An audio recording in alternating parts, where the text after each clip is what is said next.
إن الحمد لله نحمده ونستعينه ونستغفره ونعوذ بالله من شرور أنفسنا ومن سيئات أعمالنا من يهد الله فلا مضل له ومن يضلل فلا هادي له أشهد أن لا إله إلا الله وحده لا شريك له وأشهد أن محمدا عبده ورسوله يا أيها الذين آمنوا اتقوا الله حق تقاته ولا تموتن إلا وأنتم مسلمون يا أيها الناس اتقوا ربكم الذي خلقكم من نفس واحدة وخلق منها زوجها وبث منهما رجالا كثيرا ونساء واتقوا الله الذي تسألون به والأرحام إن الله كان عليكم رقيبا يا أيها الذين آمنوا اتقوا الله وقولوا قولا سديدا يصلح لكم أعمالكم ويغفر لكم ذنوبكم ومن يطع الله ورسوله فقد فاز فوزا عظيما أما بعد فإن أصدق الحديث كتاب الله وخير الهدي هدي محمد صلى الله عليه وسلم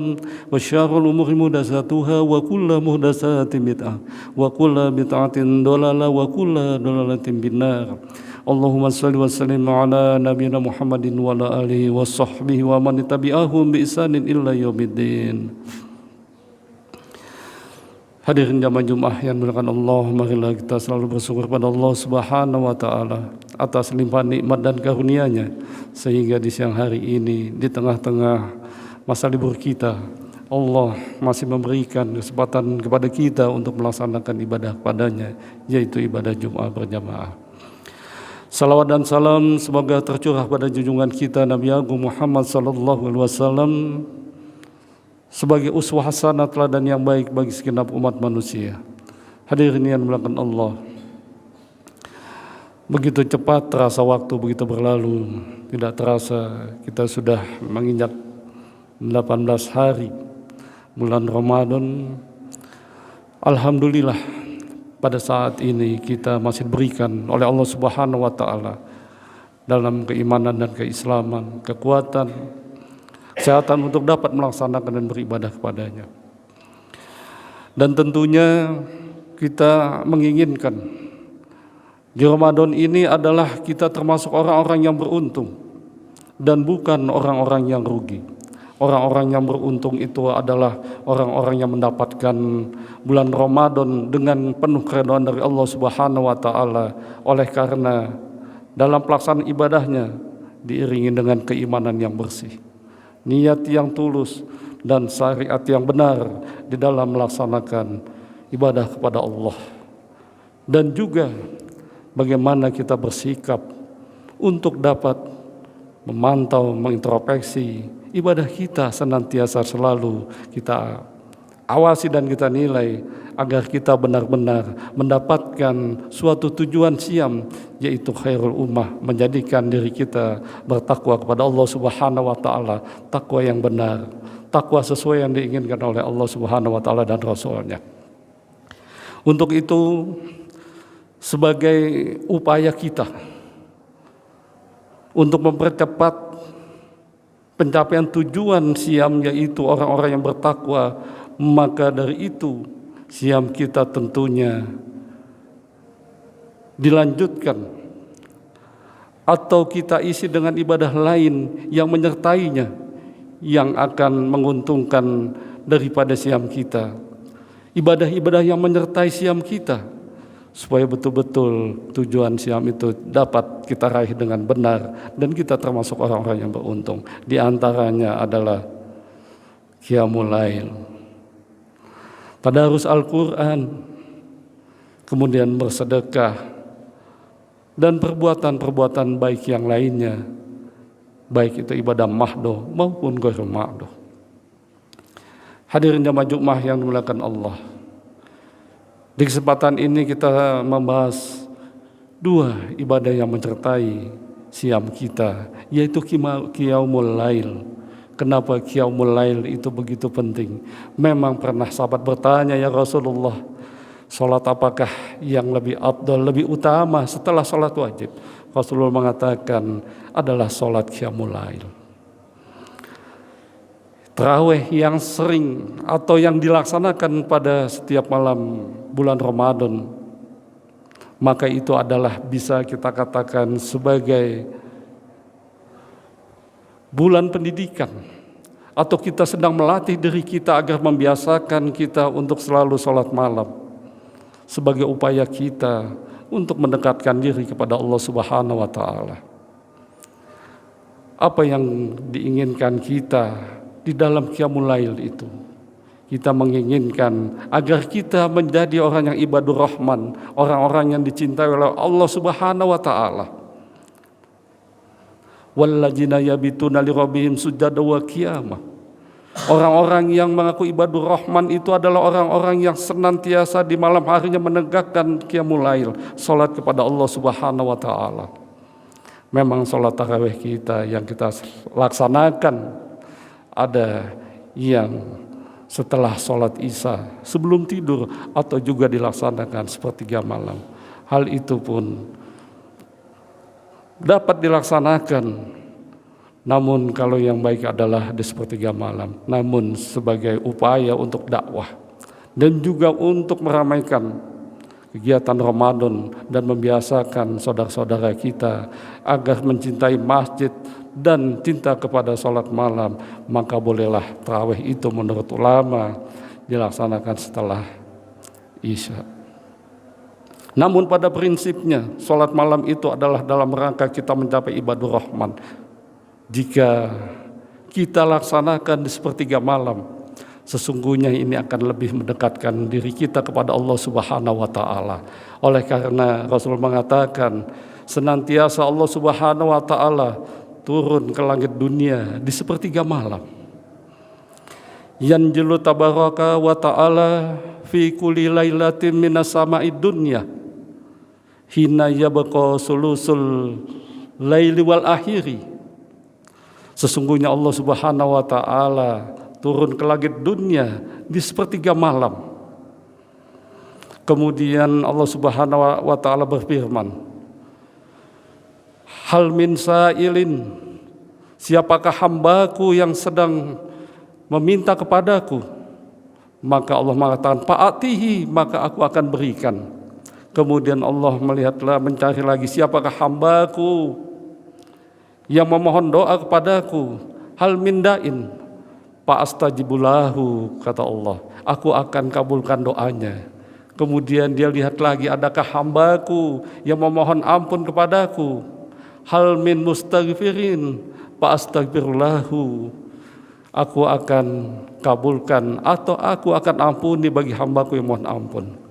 Jika kita sebagai muslim membiasakan sholat qiyamul lail, di mana di sepertiga malam kita dirikan, akibat daripada kita membiasakan diri kita sholat tarawih, insya Allah kita adalah termasuk orang-orang yang ibadur rahman, orang-orang yang dicintai oleh Allah Subhanahu wa Ta'ala. Dan kemungkinan besar ketakwaan kita akan lebih cepat tercapai. Tujuan siam kita pun demikian. Kemudian yang kedua adalah tadarus Al-Quran. Kenapa kita harus bertadarus Al-Quran? Memang ini Al-Quran adalah pedoman umat Islam. Sebagai pedoman kita tidak bisa meninggalkannya, karena kita menginginkan menjadi orang-orang yang bertakwa. Orang yang bertakwa itu adalah orang-orang yang diridhai oleh Allah Subhanahu wa Ta'ala, dan dia selamat hidupnya dunia dan akhirat. Maka dari itu dia haruslah mengikuti petunjuk yang Allah sampaikan, yaitu melewat wahyunya yang disampaikan oleh Rasulullah SAW melalui malaikat Jibril, yaitu Al-Quran sebagai pedoman hidup bagi manusia. Allah Subhanahu wa Ta'ala mengatakan, ya ayuhan nasu qad ja'akum mau'izatun mir rabbikum wa shifaa'un lima fis sudur wa hudaw wa rahmatul lil mu'minin. Wahai manusia, telah datang dari Tuhanmu pelajaran, dan dia juga sebagai obat penyembuh penyakit yang ada di dalam hati atau dada. Dan Al-Quran itu sebagai petunjuk dan rahmat bagi orang-orang yang beriman. Al-Quran sebagai hudalinas, sebagai pelajaran dari Allah Subhanahu wa Ta'ala untuk segenap manusia. Barang siapa yang mempelajarinya, Allah akan memberikan ilmunya, Allah akan memberikan petunjuknya, sehingga dia tidak tersesat di dunia ini. Dan juga Allah memberikan penyembuhan terhadap penyakit yang ada di dalam dada. Apa penyakit yang ada di dalam dada? Tidak hanya sekedar untuk membersihkan hati dari sifat-sifat buruk manusia, yaitu iri, dengki, hasad dan hasud. Tapi yang kita seringkali melalaikan dan melupakannya, bahwa Al-Quran itu sebagai syifa, sebagai obat untuk penyakit di dalam hati. Tidak hanya itu, tapi kebodohan-kebodohan itulah yang bisa diberantas oleh Al-Quran.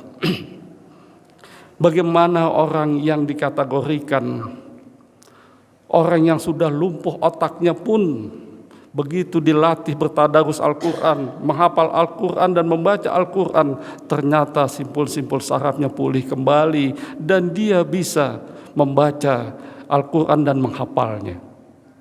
Artinya adalah Al-Quran benar-benar ini sebagai mukjizat yang diturunkan Allah kepada Rasulullah SAW.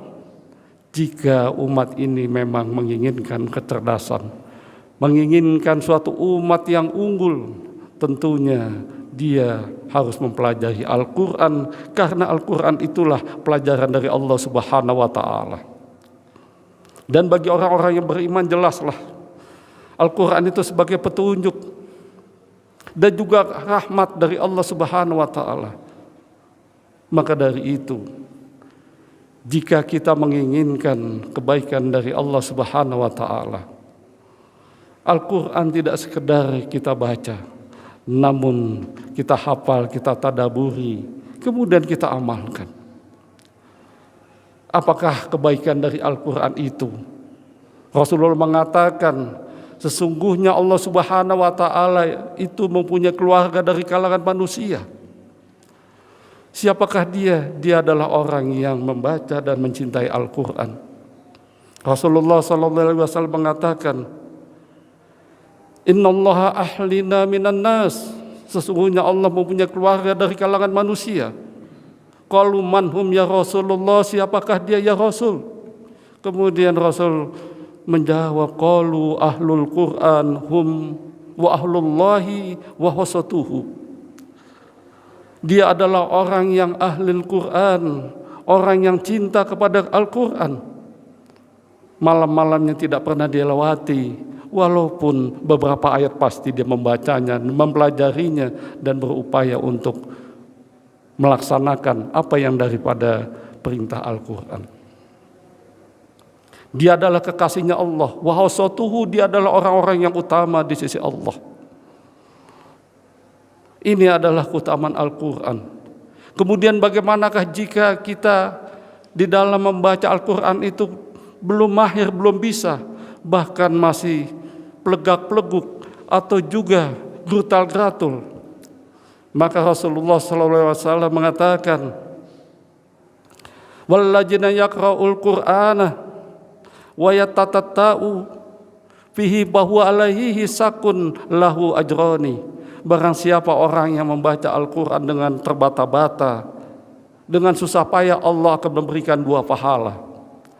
Satu pahala kemampuan dia atau kemauan dia untuk membaca Al-Quran dengan sungguh-sungguh, dan yang kedua, setiap huruf dilapatkan dari mulutnya adalah sebuah pahala. Rasulullah SAW mengatakan, man qara'a harfan min kitabillahi falahu bihi hasanatun. Barang siapa yang membaca satu huruf dari kitab Allah, maka Allah berikan hasanatun, satu kebaikan. Wal hasanatu bi amri amsaliha, sedangkan satu kebaikan Allah lipatkan menjadi 10 pahalanya.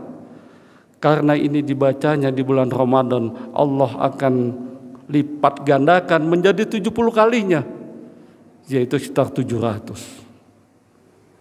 Kemudian Rasulullah SAW mengatakan, la aqulu alif lam mim harpun.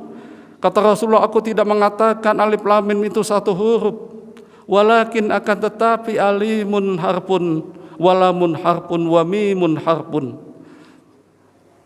Alif lam mim itu adalah alif satu huruf, lam satu huruf, mim satu huruf.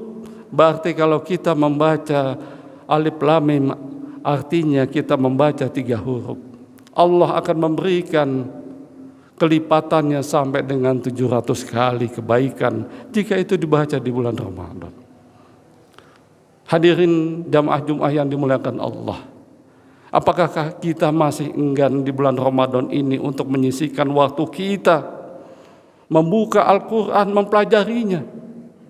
Dia adalah kalamullah, merupakan mukjizat yang diberikan Allah kepada Nabi kita Muhammad SAW, di mana kita sebagai umatnya haruslah kita mempelajarinya jika kita ingin memang menjadi orang-orang yang bertakwa sesuai dengan tujuan siam kita. Kemudian kebaikan lagi yang disampaikan Al-Quran adalah Rasulullah mengatakan bahwa Al-Quran nanti di yaumil akhir nanti dia akan menjadi penolong bagi orang-orang yang membaca dan mempelajarinya. Iqra'ul Qur'an fa innahu ya'ti yaumal qiyamati syafi'an li ashabi. Bacalah Al-Qur'an, nanti di yaumil akhir nanti Al-Qur'an menjadi atau memberikan syafaat kepada orang yang membacanya. Hadirin jamaah Jumat yang dimuliakan Allah, itu adalah ibadah-ibadah kita di bulan Ramadan yang seharusnya kita jadikan prioritas kita di dalam rangka mengiringi ibadah siam kita. Mudah-mudahan kita termasuk orang-orang yang beruntung, orang-orang yang mendapatkan Ramadan dengan melaksanakan ibadah sebaik-baiknya dan diterima oleh Allah Subhanahu wa taala, dan kita pada akhirnya di penutup Ramadan kita benar-benar menjadi orang yang bertakwa kepada Allah. Aqulu qouli hadza wa astaghfirullahaladzim li wa lakum wa lisairil muslimina wal muslimat min kulli dhanbin fastaghfiruhu innahu huwal ghafurur rahim.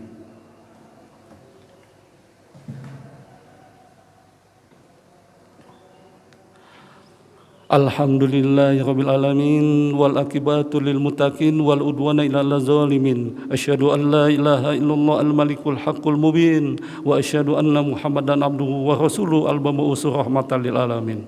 Wa salatullahi wassalamu ala nabiyina Muhammadin wa ala alihi wa sahbihi wa man tabi'ahum bi ihsanin illa yaumiddin. Hadirin jamaah Jumat yang dimuliakan Allah, di khutbah yang kedua ini marilah di Ramadan ini tidak hanya diri kita yang mempelajari Al-Quran, kita ajak anak-anak kita, keluarga kita, saudara-saudara kita untuk senantiasa membaca dan mengkaji Al-Quran. Khairukum man ta'allama Al-Qur'ana wa 'allamahu. Sesungguhnya orang-orang yang baik adalah orang-orang yang belajar Al-Quran dan mengajarkannya kepada orang lain. Masihkah kita untuk membiarkan momen yang penting ini di bulan ini, bulan yang penuh berkah dan rahmah dan bulan penuh pengampunan, apakah kita masih mau meninggalkan untuk tidak bertadarus Al-Quran? Tadarus Al-Quran tidak hanya sekedar kita baca banyak-banyakan hatam-hataman, tapi bagaimana kita dapat memahami isinya, kemudian menginvestasikan, lalu kita mengamalkan dalam kehidupan sehari-hari. Ini adalah jauh lebih penting ketimbang kita menghabiskan dengan ucapan-ucapan kita. Walaupun ucapan kita diberikan oleh Allah satu huruf begitu banyak kebaikan, bahkan sampai 700 dan lebih. Namun yang lebih penting, jika kita membaca, mentadaburi, kemudian kita mengaplikasikan dalam kehidupan kita sehari-hari. Mudah-mudahan Allah Subhanahu wa taala memberikan kekuatan dan kemampuan kepada kita agar kita menjadi ahlul Quran, orang-orang yang beruntung dunia dan akhirat. Alhamdulillahirabbil alamin wassalatu wassalamu ala nabiyina Muhammadin wa ala alihi washabihi wa man tabi'ahum bi ihsanin illa yaumiddin. Allahumma ighfir lil muslimina wal muslimat wal mu'minina wal mu'minat al ahya'i minhum wal amwat. Rabbana ighfir lana wal ikhwanina alladzina sabaquna bil iman wa la taj'al fi qulubina ghillan lil ladzina amanu rabbana innaka ghafurur rahim. Allahumma inna nas'aluka hubbaka wa hubba ma yuhibbuka wa habli qaribuna ila hubbik. Allahumma asin akibatana fil umur kullihah wa ajirna min dunya wa ajabil akhirah. Rabbana atina min ladunka rahmah wa ilana min amrina rasada. Rabbana atina fid dunya hasanah wa fil akhirati hasanah wa qina adzabannar. Subhana rabbika rabbil izzati amma yasifun wa salamun alal mursalin walhamdulillahi rabbil alamin. Walhamdulillahi akbar.